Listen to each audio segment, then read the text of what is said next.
Hello friends, स्वागत है आपका मेरे यूट्यूब चैनल में। आज हम लोग देखने वाले हैं कक्षा 11वीं विषय हिंदी आरोह से पाठ हे भूख मत मचल का प्रश्न उत्तर।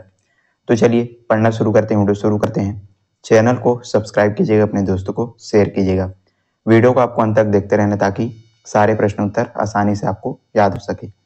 प्रश्न अभ्यास से पहला प्रश्न आपको पूछा जा रहा है कि लक्ष्य प्राप्ति में इंद्रियां बाधक होती हैं। इसके संदर्भ में अपने तर्क दीजिए। कोई भी यदि हमको लक्ष्य प्राप्त करना है, उसमें हमारी जो इंद्रियां होती है वो क्या करती है, बाधक होती है। तो इसके संदर्भ में आपको जो है तर्क यहाँ पर प्रस्तुत करना है। चलिए इसका उत्तर हम देखते हैं।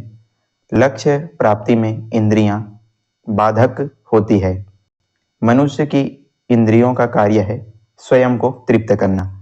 जो हमारी इंद्रियां होती है वो स्वयं को क्या करना चाहती है, वो जो है तृप्त करना चाहती है। और यही जो है लक्ष्य प्राप्ति में सबसे बड़ी बाधक होती है। हमारी जो इंद्रियां होती है वो, इनकी तृप्ति के चक्कर में मनुष्य जीवन भर भटकता रहता है। जो हमारी इंद्रियां होती है वो क्या चाहती है, तृप्ति चाहती है। और इसी तृप्ति के चक्कर में हमारा जो मनुष्य है वो जीवन भर भटकता रहता है। जैसे कि हमारी जो जीवा है, हमारी जो जीभ है वो स्वाद लेना चाहती है। हमारी जो नेत्र हैं वो दृश्यों को जो है देखना चाहते हैं। तो ये सभी क्या करना चाहती है, अपनी अपनी जो है तृप्ति वो जो है करना चाहती है। और इसी के चक्कर में मनुष्य जो है जीवन भर भटकता रहता है। इंद्रियां मनुष्य को जो है भ्रमित करती है तथा उसे कर्महीनता की तरफ प्रेरित करती है। जो हमारी इंद्रियां होती है वो हमको क्या करती है, भ्रमित करती है और हमको जो है कर्महीनता की तरफ जो है वो प्रेरित भी करती है। इसके लिए इंद्रियों पर नियंत्रण रखना आवश्यक है। तो यदि हमको इन सारी चीज़ों से बचना है तो सबसे बड़ी चीज़ क्या है, हमको अपनी जो है इंद्रियों पर नियंत्रण रखना अति आवश्यक है। किसी लक्ष्य को तभी प्राप्त किया जा सकता है जब मन में एकाग्रता हो तथा इंद्रियों को वश में रखकर परिश्रम किया जाए। यदि हमको कोई भी लक्ष्य प्राप्त करना है, यदि हमको पढ़ाई में अच्छा करना है, तो सबसे पहले हमारा मन क्या होना चाहिए, एकाग्र होना चाहिए। साथ ही साथ हमारी सारी जो इंद्रियां हैं उसको हमको जो है नियंत्रण में रखना चाहिए।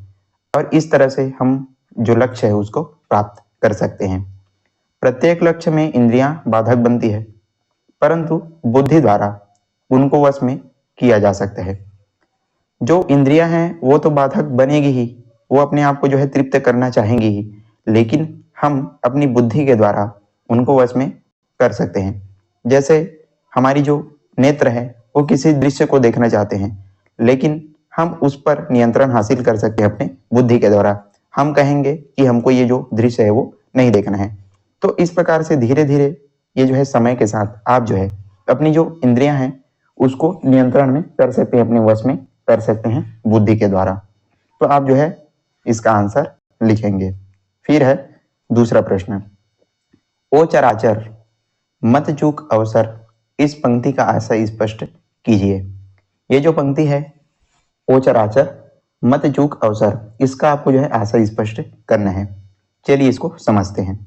यह पंक्ति अक्क महादेवी अपने प्रथम वचन में उस समय कहती है जब वे अपने समस्त विकारों को शांत हो जाने के लिए कह चुकी है। अब यहाँ पर जो अक्क महादेवी जी हैं वो ये जो पंक्ति है, ये जो वचन है, उस समय पर कहती है जब उनके जो जितने भी विकार हैं, उनके अंदर जितने भी विकार हैं वो क्या हो चुके हैं, शांत हो गए हैं। इसका आशय है कि इंद्रियों के सुख के लिए भाग दौड़ बंद करने के पश्चात ईश्वर प्राप्ति का मार्ग सरल हो जाता है। तो इसका आशय क्या है, ओ चराचर मत चूक अवसर का?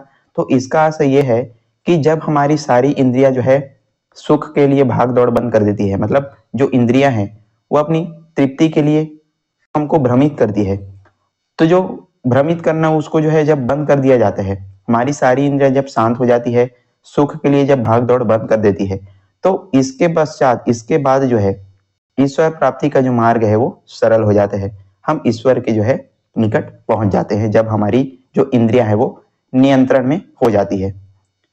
अतः चराचर मतलब जो जड़ चेतन को संबोधित करते हुए कहती है कि तू इस मौके को मत खोना। मतलब अब जो है जो जड़ और जो चेतन है, हमारा जो चेतन है, उसको कहती है, संबोधित करते हुए कहती है कि तू इस मौके को मत खोना। कौन से मौके को? कि अब जो है जब इंद्रियां जो है नियंत्रण में आ चुकी है तो अब जो ईश्वर प्राप्ति का जो मार्ग है वो सरल हो गया है। विकारों की शांति के पश्चात ईश्वर प्राप्ति का अवसर तुम्हारे हाथ में है, इसका सदुपयोग करो। अब जब सारे विकार जो है शांत हो गए हैं, इंद्रियां जब नियंत्रण में आ गई है, तो इसके बाद जो है जो ईश्वर प्राप्ति का जो अवसर है वो हमारे हाथ में है, हमारे पास में है। तो इसका हमको क्या करना है? सदुपयोग करना है। तो इस तरह आप जो है इनका आशय स्पष्ट करते जाएंगे। आई होप आपको सारी चीजें अच्छे से समझ में आ रही होगी। चलिए तीसरा प्रश्न देखते हैं।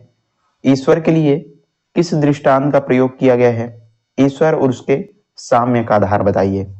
तो ईश्वर के लिए यहाँ पर जो है कौन से दृष्टांत का उपयोग किया गया है और ईश्वर और उसका साम्य, इसका आधार आपको जो है यहाँ पर पूछा जा रहा है। चलिए इसका उत्तर देखते हैं। ईश्वर के लिए जूही के फूल का दृष्टांत दिया गया है।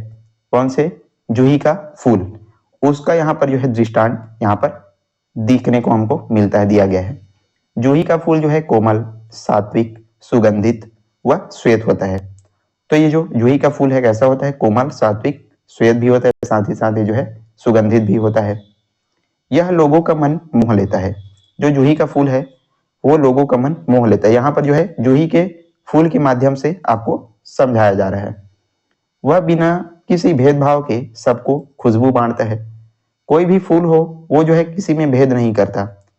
यदि उदाहरण के तौर पर यदि हम देखें, कोई भी फूल हो गया तो वो जो है अपनी खुशबू बांटने के लिए भेदभाव नहीं करता, सारे लोगों को जो है समान रूप से अपनी जो खुशबू है वो बांटता रहता है। इसी तरह ईश्वर भी सभी प्राणियों को आनंद देता है, वह कोई भेदभाव नहीं करता। इसी तरह से जो ईश्वर है, जो परमात्मा है, वो किसी भी प्राणी में भेदभाव नहीं करता, सभी को जो है आनंद देता है, सभी को जो है शांति प्रदान करता है।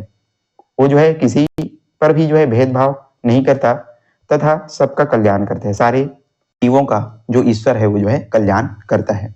तो इस प्रकार यहाँ पर आप उत्तर लिख सकते हैं। अगला प्रश्न है चौथा। अपना घर से क्या तात्पर्य है? इसे भूलने की बात क्यों कही गई है?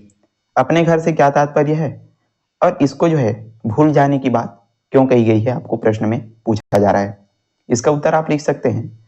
अपना घर से तात्पर्य जो है सांसारिक मोह माया से है। जो सांसारिक जो मोह माया से है तो इसी से जो है अपने घर का तात्पर्य है। संसार की वह चीजें जो हमें अपने आप में उलझा लेती है, जिसमें हम प्रेम करते हैं, वे हमारे ईश्वर प्राप्ति के मार्ग में क्या होती है? बाधक होती है। जो सांसारिक जो मोह माया होती है वो ईश्वर प्राप्ति के मार्ग में बाधक होती है। ये सारी जो चीजें हैं हमें अपने आप में क्या कर देती है? वो उलझा करके रख देती है, जिससे हम ईश्वर के से थोड़ा क्या हो जाते हैं? दूर हो जाते हैं। तो ये सारी जो चीजें हैं ईश्वर प्राप्ति के मार्ग में बाधक होती है। यदि हम उन्हें भूल जाएं तो ईश्वर की ओर हमारा मन पूरी एकाग्रता के साथ लगता है। यदि हम जो है जो संसारी जो मोह माया है उसको यदि हम भूल जाएंगे तो हम ईश्वर प्राप्ति के निकट आ जाएंगे। हमारा जो मन है पूरी तरीके से एकाग्र हो जाएगा। इसलिए उन्हें भूल जाने की बात कही गई है। इसी कारण से जो संसारिक जो मोह माया है उनसे भूल जाने की बात, उनसे दूर हटने की बात यहाँ पर कही जा रही है। चलिए अंतिम प्रश्न पांचवा यहाँ पर देखते हैं। दूसरे वचन में ईश्वर से क्या कामना की गई है और क्यों? जो दूसरा जो वचन है, पंक्ति है, उसमें ईश्वर से कौन कौन सी कामना, क्या कामना की गई है और क्यों की गई है? चलिए इसका उत्तर यहाँ पर हम समझते हैं। दूसरे वचन में ईश्वर से सब कुछ छीन लेने की जो है कामना कही गई है। तो जो कवियत्री है वो दूसरे वचन में, आप सभी लोग इसको पढ़े होंगे, तो उसमें वो जो है कहती है कि ईश्वर से सब कुछ वो जो है छीन लेने की जो कामना है वो करती है। कवियत्री ईश्वर से प्रार्थना करती है कि वह उसे सभी तरह की भौतिक साधन संबंध छीन ले। वो जो है कह रही है, ईश्वर से प्रार्थना करती है कि वो जो है उससे सभी तरह के जितने भी भौतिक साधन है, संबंध है, वो छीन ले। वह ऐसी परिस्थिति उत्पन्न करे कि भीख मांगने के लिए मजबूर हो जाए। तो कवियत्री यहाँ पर करती है कि वो जो है ऐसी परिस्थितियां उत्पन्न कर ले जिससे वो जो है भीख मांगने पर मजबूर हो जाए। इससे उसका अहभाव नष्ट हो जाएगा। मतलब जो अहम होता है ये उससे नष्ट हो जाएगा। दूसरा, भूख मिटाने के लिए वह झोली फैलाए तो उसे भीख न मिले। वो जो है क्या बोलती है कि यदि भूख मिटाने के लिए यदि वो जो है झोली फैलाए तो उसको जो है भीख न मिले। अगर कोई देने के लिए आ गया है तो वह भीख नीचे गिर जाए, और यदि कोई उसको भीख देता है तो जो है नीचे जमीन पर गिर जाए। जमीन पर गिरी भीख को भी कुत्ता झपट करके ले जाए। और यदि वो जो भीख है वो जमीन पर गिरता है तो वो जो कोई भी कुत्ता उसको आकर के झपट करके ले जाए। तो इस प्रकार से जो कवियत्री है यहाँ पर बता रही है, प्रार्थना करती है। वस्तुतः कवियत्री ईश्वर से सांसारिक लगाव को समाप्त करने की कामना करती है। तो सारी चीजों का अर्थ क्या है कि जो कवियत्री जी हैं वो ईश्वर से जो सांसारिक जो लगाव है, जो मोह माया है, इन सारी चीजों को जो है समाप्त करने की बात ईश्वर से कर रही है। मतलब जो भी मोह माया है, जो भी सांसारिक जो लगाव है, उनको समाप्त करने की यहाँ पर कामना करती है, ताकि वह ईश्वर में ध्यान लगा करके एकाग्र भाव से लगा सके, ताकि वो ईश्वर का जो ध्यान है वो एकाग्र भाव से लगा सके, ईश्वर में वो सके, उसका ध्यान लग सके। तो इस प्रकार से यहाँ पर आप उत्तर लिखेंगे। और यहीं पर आज का हमारा ये जो वीडियो है समाप्त होता है। हमने सारी चीजें बहुत अच्छे तरीके से समझाते हुए आपको सारे प्रश्न उत्तर बता दिए। आई होप आपको सारी चीज अच्छे समझ में आ गई होगी। यदि वीडियो पसंद आया तो लाइक कीजिएगा, ज्यादा से ज्यादा शेयर करना है, और चैनल पर नए हैं तो जरूर सब्सक्राइब कर लीजिएगा। चलिए आज के लिए बस इतना, मिलते हैं इसी प्रकार के अन्य वीडियोस के साथ। तब तक के लिए पढ़ते रहिएगा। धन्यवाद।